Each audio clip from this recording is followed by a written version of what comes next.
আসসালামু আলাইকুম dear viewers, স্ক্রিনে আপনারা যে প্যাসেজটি দেখতে পাচ্ছেন, আমি এখন এই প্যাসেজটির ন্যারেটিভ স্টাইল চেঞ্জ করে দেখাবো, অর্থাৎ ডাইরেক্ট নারেশন থেকে ইনডাইরেক্ট নারেশনে রূপান্তর করে দেখাবো। এর সঙ্গেই থাকুন। তো প্রথমে যে সেন্টেন্সটি আপনারা দেখতে পাচ্ছেন, এটা একটা ইন্টারোগেটিভ সেন্টেন্স এবং এই ইন্টারোগেটিভ সেন্টেন্সের ভিতরে রাকিবকে সম্বোধন করা হয়েছে, যার ফলে কমা দিয়ে রাকিবকে আলাদা করে বোঝানো হয়েছে। তো আমাদের এখানে আমরা দেখবো যে লিসেনারকে এবং স্পিকারকে। এখানে হাউ ইজ ইউর মাদার, তোমার মা কেমন আছে, আবার কমা দিয়ে বলছে রাকিব, মানে রাকিব তোমার মা কেমন আছে। Asked mister Jamil, that means এই মিস্টার জামিল জিজ্ঞেস করেছে, কাকে জিজ্ঞেস করেছে? রাকিবকে। দ্যাট মিন্স মিস্টার জামিল হচ্ছে স্পিকার, সে বলছে, এবং শুনছে হচ্ছে লিসেনার হচ্ছে এখানে রাকিব। তো এতটুকু যদি আমরা নারেশন করি তাহলে দেখবো যে এটা একটা ইন্টারোগেটিভ সেন্টেন্স। তো ইন্টারোগেটিভ সেন্টেন্সে কি হয়? অবশ্যই রিপোর্টিং ভার্ব আস্কড হয়। তাহলে মিস্টার জামিল আস্কড, আমরা এখানে আস্কড কাকে, এটার পরে টু বসে না, অবশ্যই আমাদের অবজেক্টটা বসবে মিস্টার জামিল আস্কড রাকিব। তো এখানে আমাদের একটা কানেক্টর বসবে। যদি আমাদের ডব্লিউএস ওয়ার্ড ছাড়া হতো এই সেন্টেন্সটি, তাহলে আমরা ইফ ব্যবহার করতাম। যেহেতু এটা ডব্লিউএস ওয়ার্ড আছে, তাহলে আমরা এখানে হাউ ব্যবহার করব, হাউ।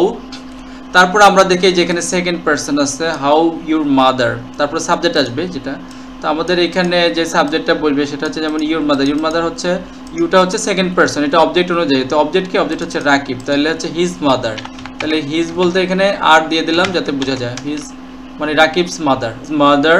তো এইটা আছে প্রেজেন্ট ইনডিফিনিট টেন্স, এখানে বি ভার্ব আছে ইজ, তো এটা হয়ে যাবে ওয়াজ।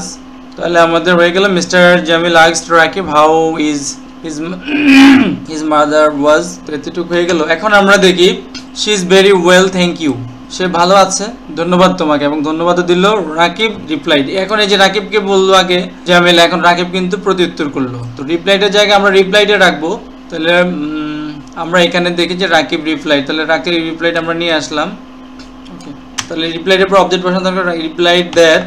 এইখানে আমরা দেখি যে she was, আমরা দেখি যে এখানে she বলতে কাকে বোঝানো হচ্ছে? তার মাকে বোঝানো হচ্ছে। তো এটা তো থার্ড পারসন, এর কোনো পরিবর্তন হবে না। তাহলে আমরা এখানে লিখলাম যে she was, যেহেতু এটা প্রেজেন্ট ইনডিফিনিট ফার্স্ট ইনডিফিনিট হয়ে যাবে, তাহলে ইজ হয়ে যাবে was very well। তাহলে Rakib replied that she was very well। And এখানে আরো একটা জিনিস আছে, আরো একটা বাক্য আছে, সে আরো কিছু যোগ করছে, ধন্যবাদ দিয়েছে। তাহলে এন্ড এখানে একটা ভার্ব আছে থ্যাঙ্ক, এবং এন্ড থ্যাঙ্কড। তাহলে এটাও যেহেতু আমাদের এটা দেখতে মনে হয় যে এটাও কিন্তু একটা অ্যাসার্টিভ সেন্টেন্স, তো ওইখানেও তাকে ধন্যবাদ দেওয়া হয়েছে। তাহলে অ্যান্ড এটাও ফার্স্ট ইনডিফিনিট হবে, তাহলে থ্যাঙ্কড ইউ, ইউর জায়গায় হবে আমাদের, যেহেতু এটা অবজেক্ট, থ্যাঙ্ক ইউ ধন্যবাদ তাকে দিল, অবজেক্ট হিসেবে থ্যাঙ্ক, তাহলে এটা অবজেক্ট অনুযায়ী হবে। তাহলে রাকিব রিপ্লাই কাকে রিপ্লাই করলো? রাকিব জামালকে, তাহলে এখানে থ্যাঙ্ক হিম। তো আমরা এখানে হিমের পরে এখানে যে দিয়ে দিলাম যাতে বোঝা যায় এটা জামালকে বলছে।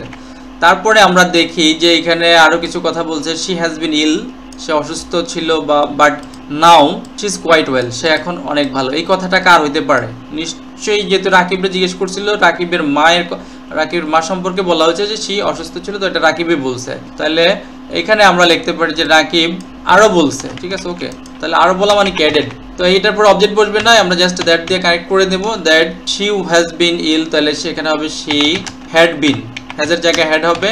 এটা প্রেজেন্ট পারফেক্ট ছিল, এখন এটা পাস্ট পারফেক্ট হয়ে যাবে। ইল বাট নাও থাকলে দেন হবে, বাট দেন এখানে আমাদের বারবার আমাদের যেহেতু সাবজেক্ট দুইবার আসছে এখানে, দেন ওয়াজ, তো বারবার সাবজেক্ট ব্যবহার করার প্রয়োজন নাই। দেন ওয়াজ কোয়াইট, তাহলে আমাদের এই সেন্টেন্স এতটুকু কিন্তু কমপ্লিট হয়ে গেল। তারপরে আমরা দেখি আই এম ভেরি গ্ল্যাড, আমি খুবই আনন্দিত, টু হিয়ার, মানে এটা শুনে যে, that she is better said mister Jamal.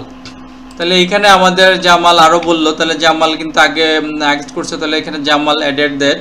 তো ভিউয়ার্স, এখানে আমরা জামালকে অ্যাডেড, জামাল তো আগে বলে না, আগে জিজ্ঞেস করেছিল। তো যেহেতু এখানে সাধারণ প্রথমবার বলছে, তো আমরা এটাকে সেট দিয়ে কানেক্ট করতে পারি, সেট বা সেট টু দিয়ে। তাহলে এখানে আমরা লিখতে পারি যে জামাল সেড দ্যাট। তাহলে এখানে জামাল সেড দ্যাট কি বললো? এটা আছে প্রেজেন্ট ইনডিফিনিট টেন্সে, আই মানে সাবজেক্ট অনুযায়ী হবে, তাহলে হবে কি হি মানে Jamal, you was very glad to hear that she, এখানে যদি ইজ আছে তাহলে এখানে ওয়াজ হয়ে যাবে, ওয়াজ বেটার। তো ভিউয়ার্স, এখানে আমরা যদি অবজেক্ট এখানে টু ব্যবহার করি অথবা টু যদি ব্যবহার করি, তাহলে আমরা এখানে অবজেক্ট ব্যবহার করতে হবে, জামাল সেড টু রাকিব, অথবা এখানে সেড টু হিম বা রাকিব ব্যবহার করতে পারি। আমরা ব্যবহার করলেও পারি, না করে যদি টু ব্যবহার করি তাহলে আমাদের অবজেক্ট ব্যবহার করতে হবে, আর যদি নর্মালি সেড ব্যবহার করি তাহলে আর প্রয়োজন নাই এখানে। ভিউয়ার্স, আশা করি আপনারা বুঝতে পেরেছেন যে ন্যারেশন কিভাবে চেঞ্জ করতে হয় এটা খুব জটিল কিছু না, তবে আমাদের সব প্রথমে যেই সমস্যাটা সেটা হচ্ছে যে আমাদের লিসেনার এবং স্পিকার কে কাকে বলতেছে এই জিনিসটা বুঝতে আমাদের সমস্যা হয়। তো সেক্ষেত্রে আমরা যদি দেখি যে সাবজেক্ট, যেহেতু আমাদের সাবজেক্ট এবং অবজেক্ট যদি থার্ড পারসন সিঙ্গুলার নাম্বার হয়, তাহলে আমরা অবশ্যই এইখানে তাদের প্রোনাউন ব্যবহার করার ক্ষেত্রে এইখানে তাদের নামের প্রথম অক্ষরটা আমরা বসায় দিব, তাহলে সহজেই কিন্তু বোঝা যাবে যে কে বলতেছে কাকে বলতেছে। ঠিক আছে ভিউয়ার্স, ভালো লাগলে অবশ্যই সাবস্ক্রাইব এবং শেয়ার